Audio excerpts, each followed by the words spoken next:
Hello, everybody, and welcome to episode 5 of Dukes on the Pond. We had a little bit of a hiatus. We want to take some time off due to finals week. Make sure everybody was, ready to go for their final exams, and making sure our graduates are good to go as well. So we took some time off to take care of those things. Probably the most important things in our department. So here we are, episode 5. Bring on our host here, Chris Lopez. Chris, how are you? Coach JD, how you doing? Going through, like you just touched on, going through some of our spring grades. So it's going well. I think anytime you add a barrier that, everyone's going through with the coronavirus and going online, you get nervous as an administrator to see how your athletes are going to do. But, going through it, I can say we're very pleased. We're happy with how they transitioned over, and hopefully some of them are listening right now, and just a big good job to those who battled through this and did what they had to do this semester. So very pleased with that. And how about you? What's going on in your world, JD? Chris, I think we were shoulder to shoulder all week, so you know how it went. Yeah. I mean, it was I wouldn't say stressful, just really just being over anxious on how the kids were going to do. Thankfully, we have 25 graduates in the class of 2020. Now, if you include our work study staff, who are pretty much in our department and our family pretty much, because they're with us every day, in the laundry room, doing the equipment, setting up for games. But if you add those kids in there, I mean, we had 30 graduates this year, and it's really exciting, and hopefully going into 2021 kind of encourages everybody else to try to add to that number moving forward. But it was a little worrisome, but I think we got out of it pretty good. I think we're coming out of this thing even stronger now. We've implemented a few policies and procedures to make sure whenever we do get back, or if we stay online, that the students are going to be secure academically. So right. Good stuff. And looking forward to, I can't believe we're saying this, looking forward to the summer and right. And seeing how that goes. Mm-hmm. Once this weather breaks, we'll see what we can do. Hopefully, to be quite honest, I'm itching to get onto the fields and making sure they're good to go whenever we get back. So the first things first is the soccer field, and make sure we're good there. Make sure the soccer shed is in tip top shape. Make sure that's fully stocked, and I think our guest today is going to enjoy that. So right, absolutely. Yeah. Well, kind of going into our guest, I'll kind of transition to our trivia question. All right. So, in honor of Coach Polk being with us today, being our guest, our head coach of the women's soccer team, we're going to go women's soccer. JD is the category.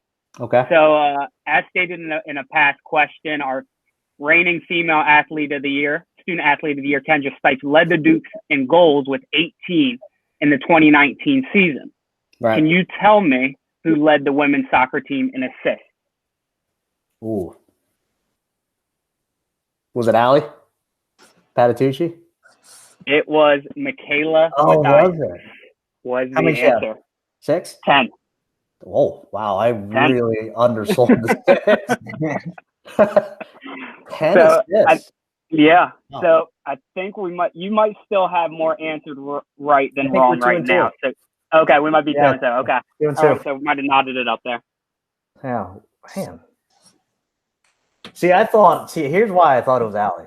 So a lot of times Allie would just boot the ball and Kendra would just go after it. And that's what I envisioned. So, all right, I'm wrong. How many did Allie have anyway? Did you look that up? Yeah, I have it right here. Allie, got it right. 2. Oh man, I am way off. Yeah, Michaela. Let me publicly apologize to Michaela Mathias. I undersold. We're good. Yeah. All right. Let me lick my wounds here. But so Chris got into it. Our guest today, he's heading into his 4th season as our women's soccer coach. He's done a tremendous job to start. He's always been right on the doorstep of the postseason, and I think he's got the group here to kind of get over the hump. But more importantly, the students he has are successful in the classroom, and I'm going to pump his tires here. They absolutely love this guy. There's a thing called Rob's Van that I still don't know what that means. But every student athlete that comes through his program so far has absolutely spoke highly of our guest today, and we're happy to have him. So, ladies and gentlemen, let me bring on Coach Rob Polk. Coach, how are you? Good. How are you guys? Thanks for having me. Absolutely. Thanks for doing it. Yeah, going well. So, how are things? I mean, I know you're a teacher as well. How have you handled the quarantine? You've got a family too on top of that. So, how are you handling everything that's been going on? I'm trying to do the best we can here. We're kind of just hanging out with the family. Like you said, I've been getting assignments together for my classes. Our school year is still going on. So, getting work together on a daily basis, pretty much putting assignments out. But throughout the day, chasing two boys around the house and around town. They opened parks up the other a week ago or so, but so we actually gone hiking a couple times just to get out, and cool. It's still just trying to keep from getting some cabin fever here. Right. How old are your boys, Coach? Yeah, how old are they? The one is 1, and the other one is 4. Nice. Yeah. Has the 4-year-old picked the sport yet? Is he kicking a ball? Is he throwing it? Or is he shooting it? Or is he getting a stick and hitting it with it? I think his favorite is basketball. Oh, okay. He likes to watch ball. He likes to shoot outside. He'll do that all day. But we have been playing some soccer too. Before all this happened, when he was out, sure. Playing a little bit. So he just likes to run around, to be honest with you. Yeah. So let's get into your path towards coaching. How and why did you get into it, and why were you interested in the coaching at the college level? Kind of just always been around the game. So I played at school in Delaware, D3 school, Wesley, and after I played, I moved back home after my eligibility ran out. Moved back home. I started coaching right away just because I was off for about a year, and then I just missed being part of that team atmosphere, part of just being a team, being around the team in the game. And so I got an assistant job at a college locally. Held that for 2 years. Then I went back to my high school and worked as an assistant and a freshman coach and for a couple years. And when I was doing that, I started coaching club soccer, so youth soccer, and at the competitive level. So, when I was there, I kind of was surrounded by college coaches all the time. Right. And then the position at Cumberland opened up, and I jumped all over it. So cool. I mean, we definitely love having you. Sounds like you've been around. I mean, in terms of a philosophy, I mean, is there one thing that's specifically to you, or is it kind of like a mold of like your travel so far?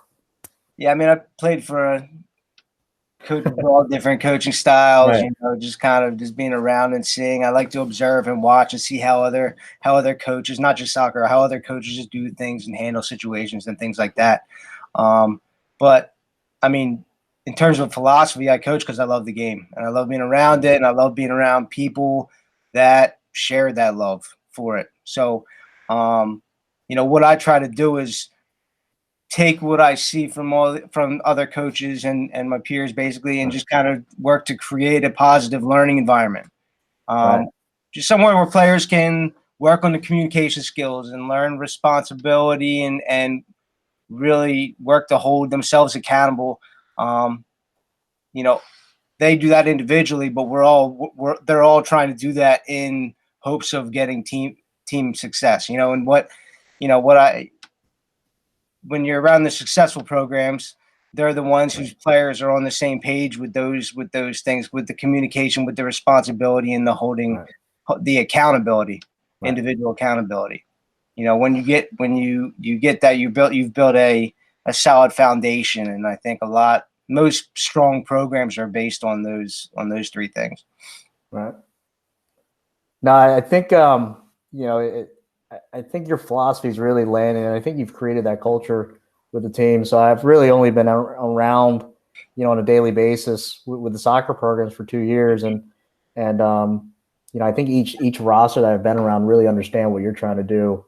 I know sometimes it does get frustrating, losing games that you should be winning, but each year at the end of the year, when we do our sophomore day or communicating with the students, they really enjoy being around you. So I think your philosophy's landed for sure. And I think the accountability is big too. When you talk about it on the field, but off the field too, it's really evident. Anytime we need one of your student athletes to help with something with the community or within the college.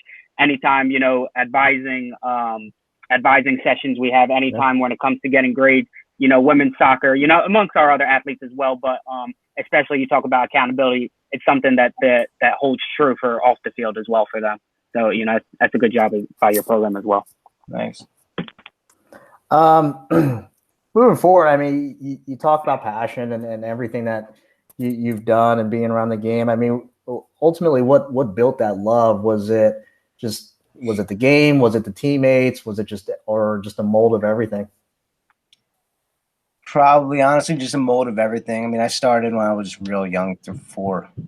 But basically, it probably had a lot to do with the teammates I was with early on. The team I was playing with the coach I was with when I was 8, 9 years old. We took those players from that team and we kind of went almost all the way through high school, which is a rare thing to get a club team together through high school. That's because everybody just goes different ways, in different directions. But we were a little bit different. We were a tight knit group. We hung out off the field. We did a lot of things together, socially, and it was just a rare group. So if I had to point at one thing, it was that team growing up. And just kind of sticking together through everything for year after year for 8 years. I think, you nailed it there. And Chris, I mean, everybody on this chat here has been an athlete at the higher level. It almost has nothing to do with the sport. A lot of folks say, like, why do you put so much time into like recruitment and coaching and all this other stuff, man? It's just fun to be around. Like the van rides, being in the dugout or the bench and or just being around each other. It's just I think, like you said, that's the biggest part of being part of athletics, really, is just the memories and the bonds you build with each other. So definitely see it with our students, and that's why it's my biggest worry each year is making sure the freshmen kind of get their footing and find their group on each team. Some are always the most random pairings. Like you'll get a very shy, quiet person with a crazy person, and somehow they're just best friends. So absolutely. Now it's a problem when both of them are crazy. Then we got to like need someone to balance each other out. Yeah, just shut your mouth to the ref or whatever. And then it's just random stuff. So, Chris, I don't know if you had anything for Coach here, or I was going to ask you, Coach, do you still play yourself? Just kind of get into you a little bit. I do. When I go out, is it guaranteed I'm on crutches the next day, or maybe not crutches, but I'm off my feet the next day. Right. My ankles don't hold up very well. Sure. Basketball, I can kind of run 3-point line to 3-point line and just pass the ball and shoot some jumpers. But soccer, it's a little bit more difficult to take it easy. Right. I guess my only other question would be, I asked some of our other coaches, Coach Song, when he came on, if you kind of had to describe, what a recruit or prospect would look like for you to fit into a program that you're building at Cumberland, what would that be? What would some traits that you look for, maybe on and off the field that are important? You might have touched on it a little bit earlier, but if you could answer. Yeah, I mean, I think that goes back to, my philosophy and those three core items that go into the foundation. I want someone that's going to buy into what we're trying to do.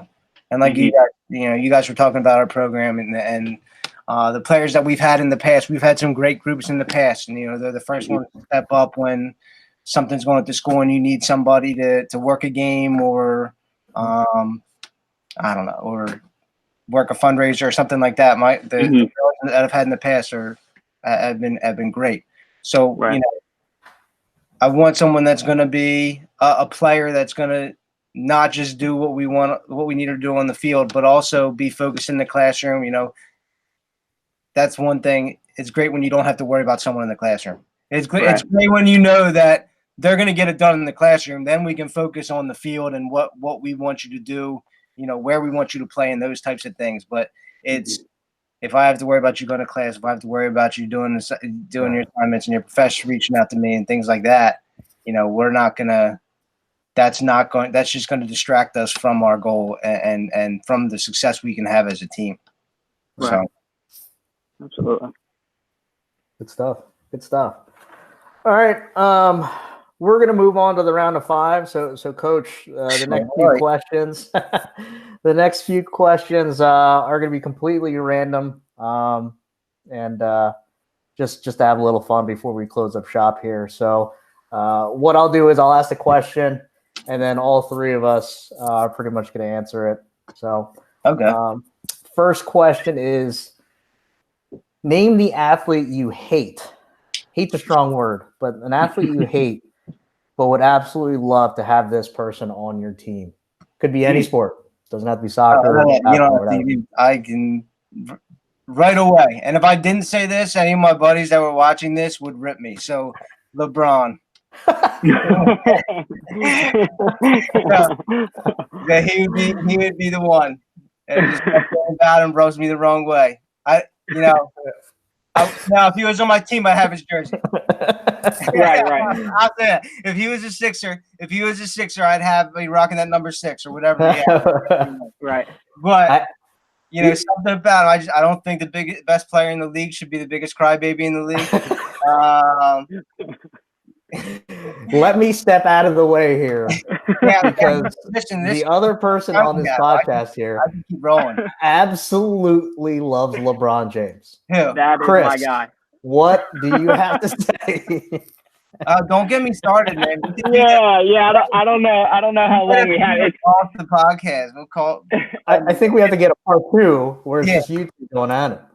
So it's funny because the first time he asked this question to me, it was phrased a little bit differently, but my answer was Draymond Green, was just because he's the antagonist. He always antagonizes LeBron James.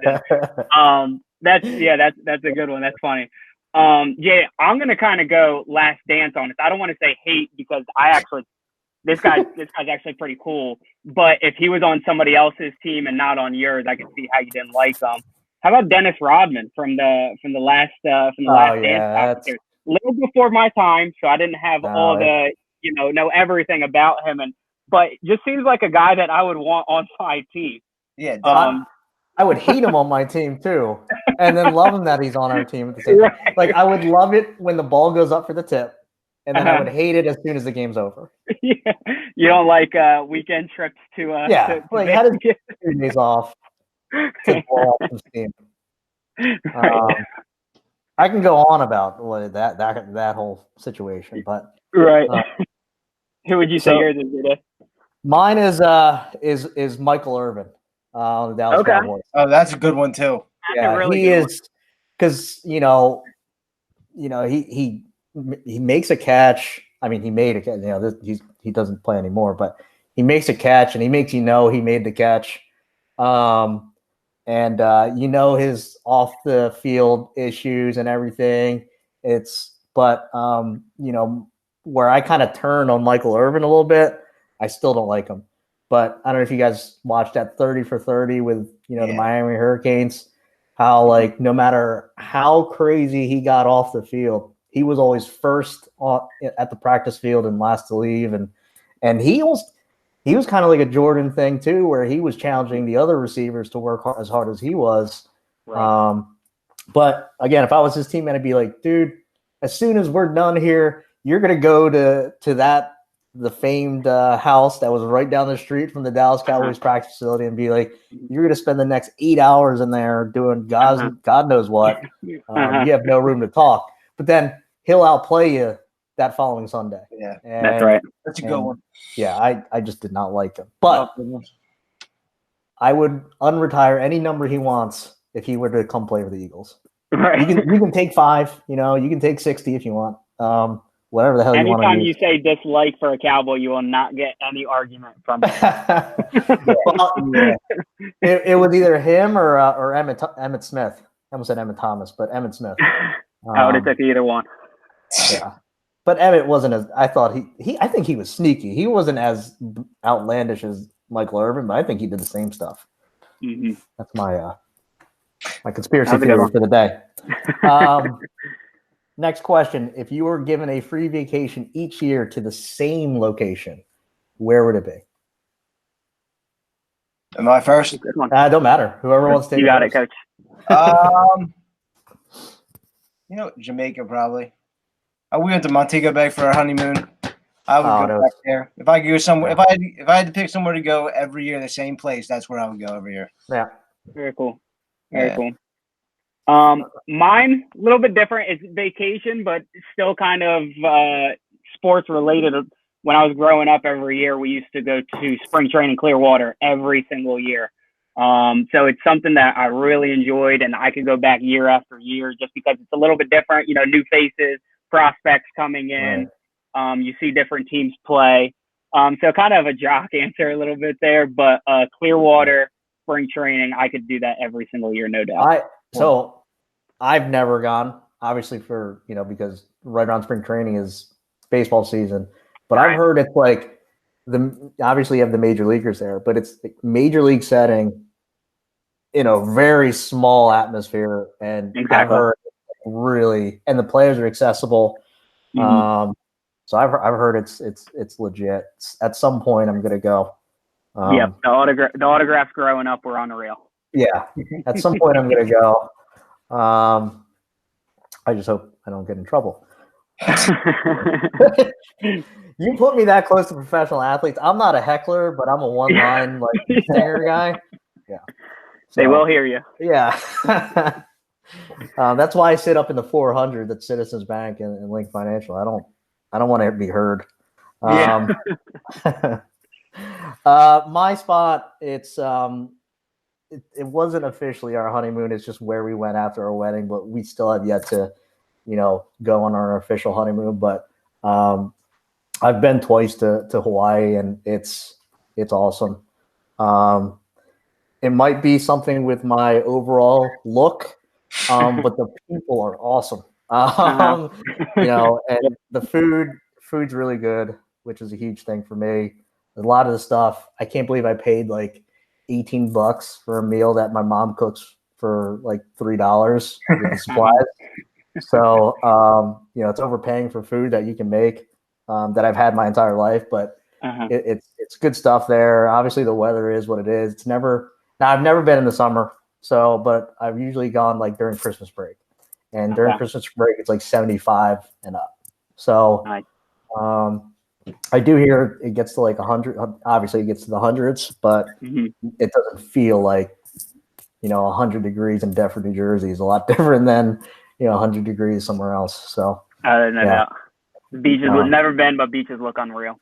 It's great. It depends where you go. Obviously, if you go to the popular ones, it's like you lay down, and 5 to 6 feet from you is somebody else's towel. You do that at Seattle or wherever, someone's going to tell you to go somewhere else.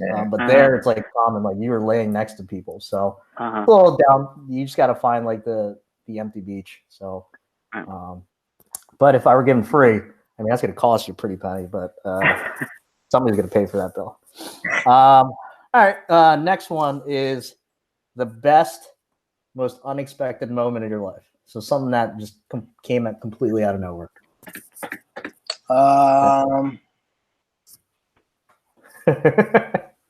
When we found out that my wife Kristen was pregnant with our second son, that was unexpected. Nice.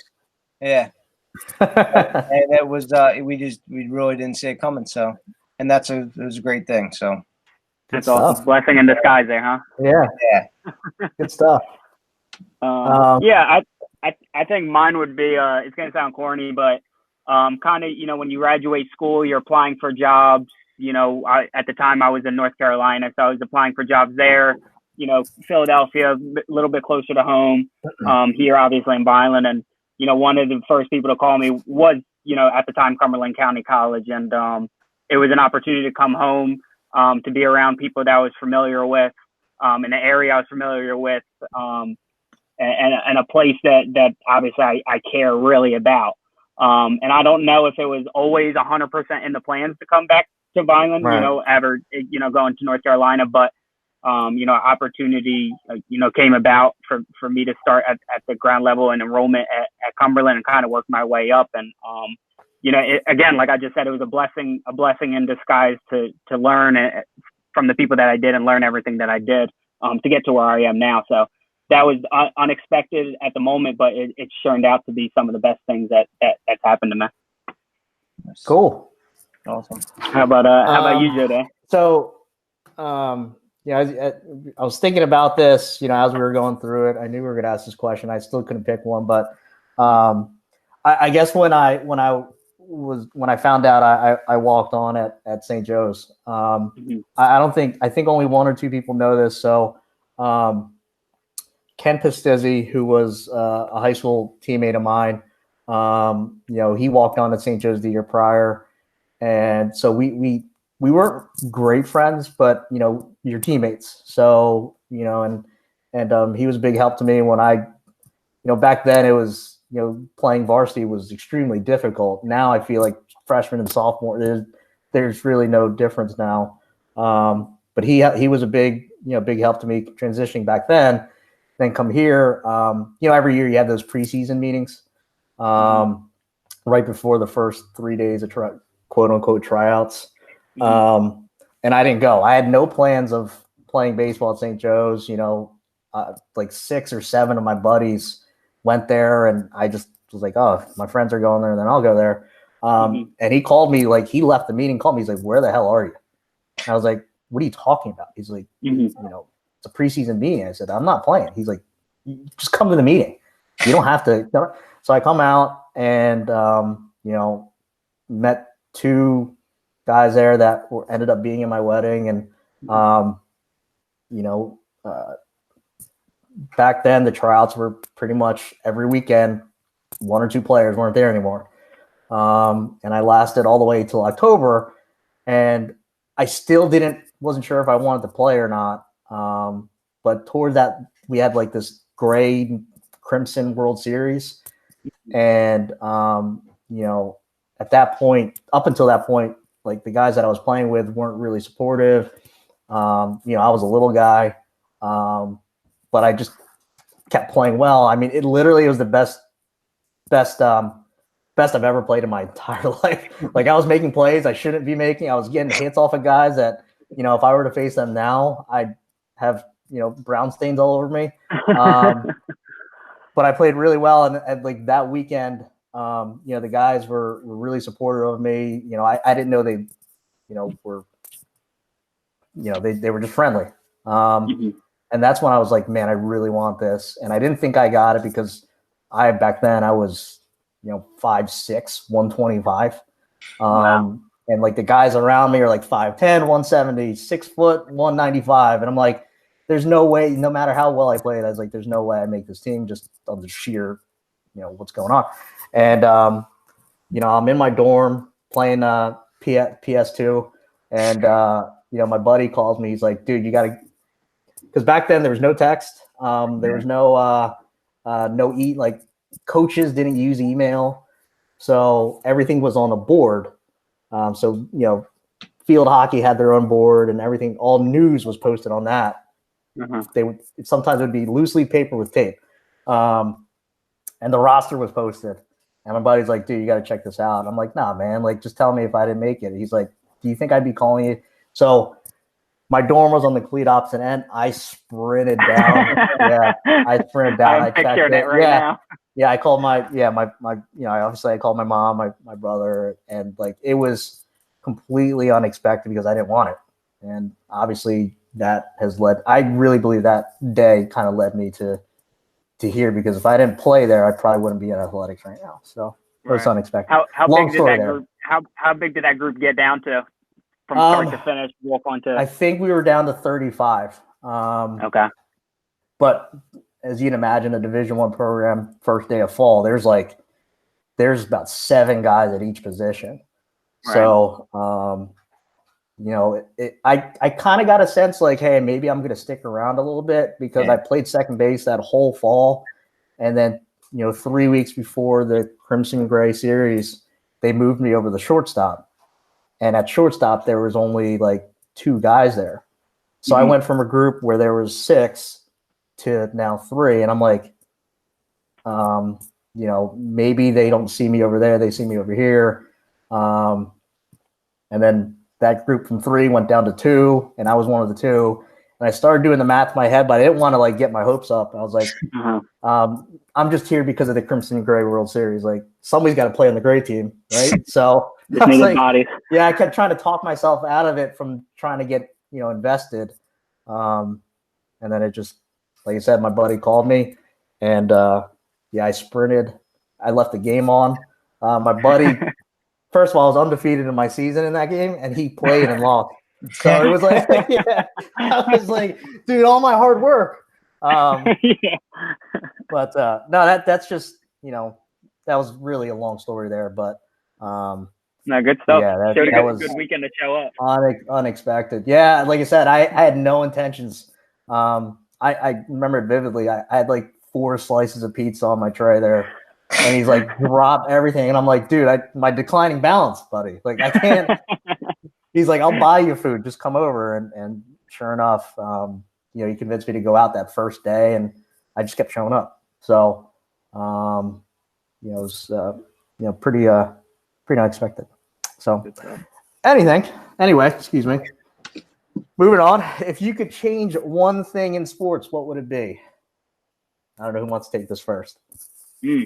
You can go. You can go. I'll go. You go. Chris, you go. You got it. Okay. What I would say is, I don't know if this is kind of like a rule thing. I'm a big make baseball fun again. As that thing was going on with it, letting baseball players express themselves a little bit more. I think Mike Trout talked about it a little bit more with his cleats and things like that. But I've more come at it like of showing emotion. A pitcher that I follow that was big on it was Marcus Stroman. I'm one of his biggest fans, and he's a guy who plays with energy, plays with emotion. And in baseball, it's kind of, you don't do that. It's America's pastime. Everything is, status quo. And I think there's some guys kind of, breaking that barrier with Marcus Stroman, Javier Baez, making, baseball fun again, quote unquote. So I think it's trending that way. But if it could get there and allow players to express themselves a little bit more, I think it'd grow the game, honestly. Right. That's a good one. Yeah, it's good. My thing is, it's not necessarily like a rule or anything. Mm-hmm. I just wish people would stop looking at athletes as role models and let them be themselves. I think there are really, really fun people in sports. I mean, we're all in it. We've been around guys and ladies that are absolutely hilarious and fun to be around. Mm-hmm. Now, they may not be like some of their jokes, wouldn't be well received if they were posted on a Twitter post or something. Mm-hmm. I just think we hold them to such a high standard that they just shut down. So, I think Charles Barkley is hilarious, and I think he has a Twitter. I just wish his job wouldn't depend on whether or not he sends a tweet. You know what I mean? I feel like he's got some opinions. That's what I mean. Like, kids are going to see it, and you know, they might, you know, their comprehension of a joke might be taken as literally. So I understand it. I just wish they didn't have like those shackles on them where they can't like they can't go out to Max Tavern in Philly and let loose because someone's going to pull a cell phone out and say, "Hey, look what your star player's doing." Mm-hmm. Buddy, you're right next to him. I don't know what are you talking about? You're doing the same thing he is. Mm-hmm. So, or she is. So, like, that's my thing is I just wish athletes weren't held to such a high standard because I think you let them loose, they're going to be good. They're going to be good for the game. I think, you know, right. Like you said, with baseball players, they're so emotional and fun, but certain things keep them in a box, and then it makes the game not look fun. So that's my thing. Good one. Yeah. Coach? Yeah, Coach. All right, those are two really good ones. Mine's a rule, and that goes back, and it's with soccer, so it kind of relates to me, even though I don't deal with it. But in pro soccer, they have the VAR, the assistant referee. It's the worst thing ever. Really? Oh, it's terrible. It's terrible. All right, so soccer, can you explain it to those who may not know kind of what that is? Yeah, it's just so it's the video assistant referee, and basically it when there's a ball that's about that went over the line, they can stop the game. They can the goal line. They can stop the game. They can look at it to see if it really went over the line or not. All right, but they took it in that. I like it used in that way. Mm-hmm. Like I get it. I get that. That makes sense. But when they've gone too far with the offsides, where they let these guys and girls run all the way behind, run to goal and score, and then they can, after the play, call it back and then look at it.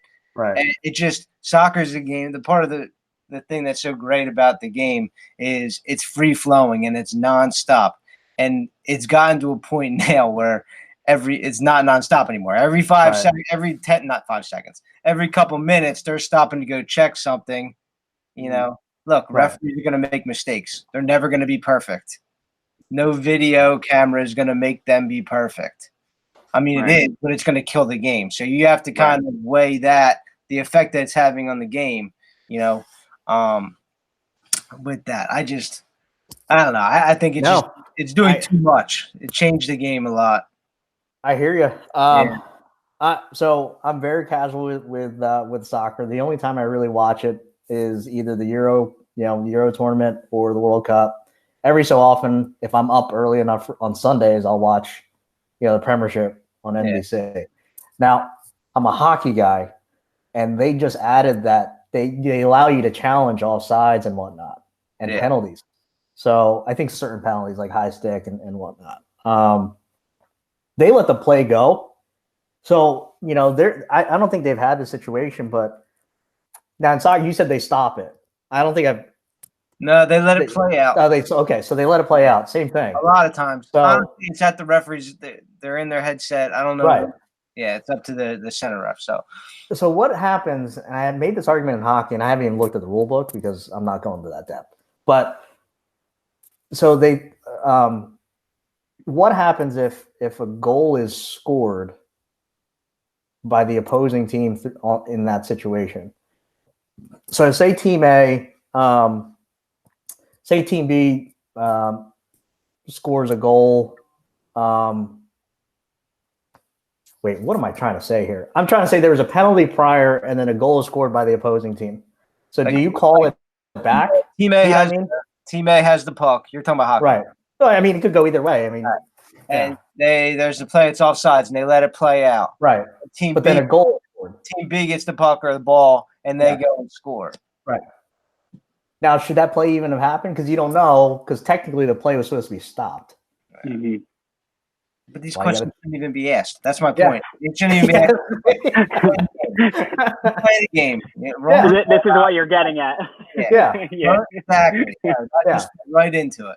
Yeah. I confused myself starting the question out. And then half the time, if you look, going back to Twitter, if you go on, if they call a handball or something and they're reviewing the handball, whatever call they make, most of the time there's still some kind of if you go on social media, there's a social media debate, and people are arguing still whether it's a handball or not, or whether it's offside or not. It's like, just let the ref make a call. They've done it for 100 and so years. Yeah. Just let them make a call, and then you live with it. Yep. You know, you can complain about it later, but you live with it. That's part of the game. I mean, basketball now is getting awful in those last minutes with like the reviews on out of bounds and goaltending and all that. And it's so, in my opinion, the play is fairly, I would say 85% is fairly obvious, but it still takes 5 minutes. Yeah. Right. And then you got to foul and foul shots, and then you add another 25 minutes, and you've been watching a 45-second segment of the game. And it just 35-minute period. So if one team had momentum, that momentum is dead now because we just took 5 minutes to see if a ball went off a guy's fingertip. Yeah. You know what I mean? I think we could go on about video replay for a while. I mean, they still mess it up. They still mess it out. They still mess it up in baseball anyway. Like they can't tell if something's a home run or not, and it's pretty obvious. And they still, So, that was hey, I didn't think that question was going to go into that, but geez, good stuff. All right, Clemson-related question, Coach. I know you're a huge Clemson guy. Clemson football, yeah, huge Clemson guy. So, if you were to cheer on a game between University of South Carolina or Alabama, who are you cheering for? If you had, you're talking about football. Football, yes. Yeah, because I'm a little questionable when it comes to major college sports because I went to D3 school, so it was like. No, so I had to pick my teams. Now my wife went to Clemson. I'm going to the backstory here. Okay. I was growing up. I was always I was born in. I don't. Well, that doesn't sound important. I was always a Kentucky basketball fan growing up. So I went through all Tubby Smith, even though we got a championship with him. I went through the Gillespie guy who was a joke. I went through all this, you know what I mean? And finally we have Cal, so that's a good thing. But Kentucky's my basketball team. My wife Kristen is a Clemson grad.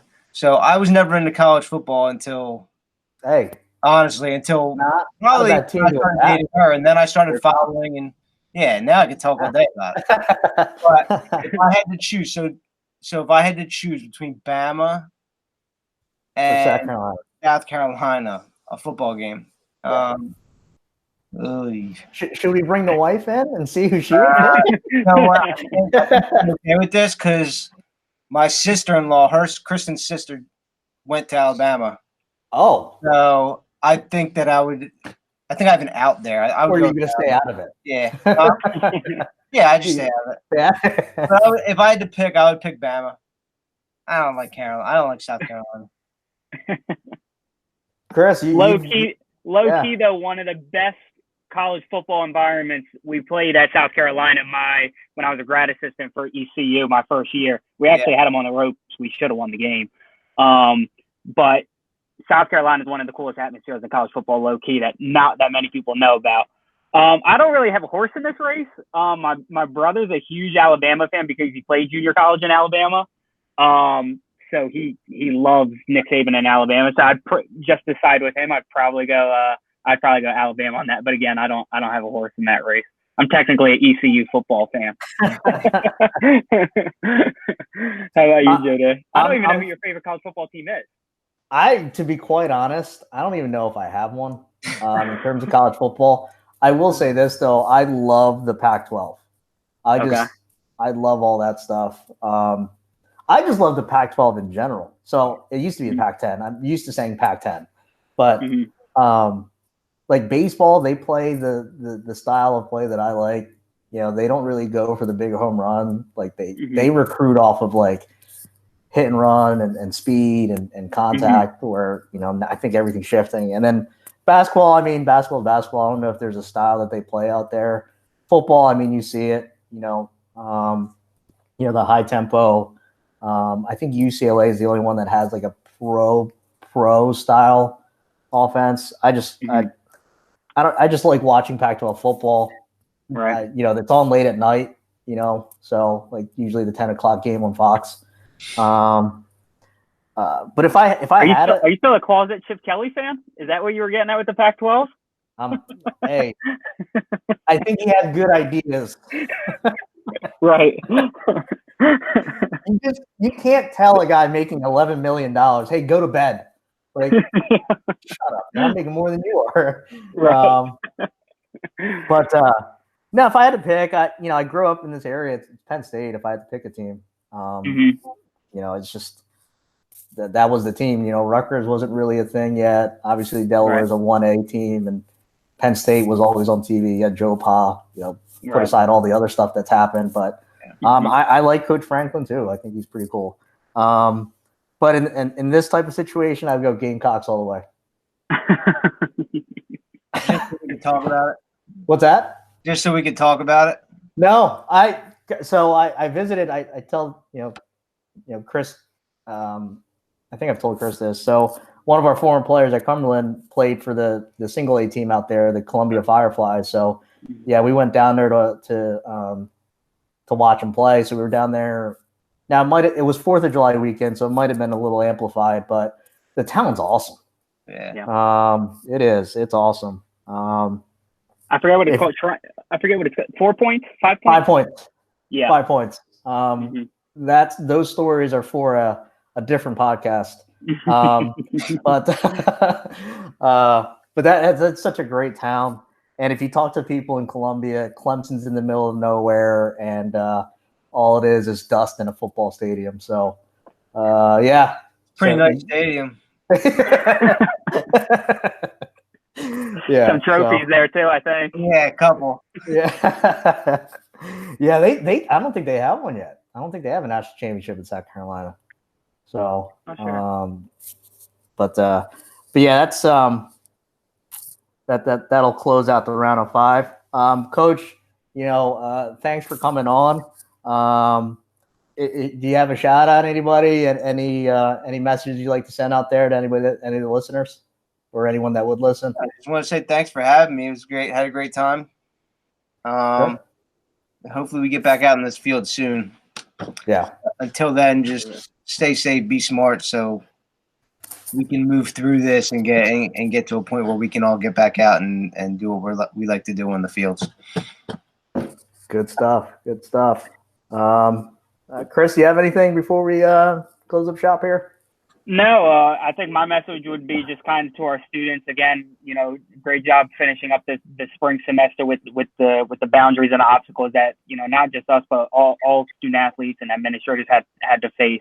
Now we kind of just go into the next phase. If you're taking summer classes, doing what you have to do and taking care of that, and getting ready for the fall season. Even if you're not taking summer classes, just getting registered and getting ready for, however that may be, whether it's hybrid, in class, out of class, whatever the case may be, just, mentally preparing ourselves to handle it any way that it comes out.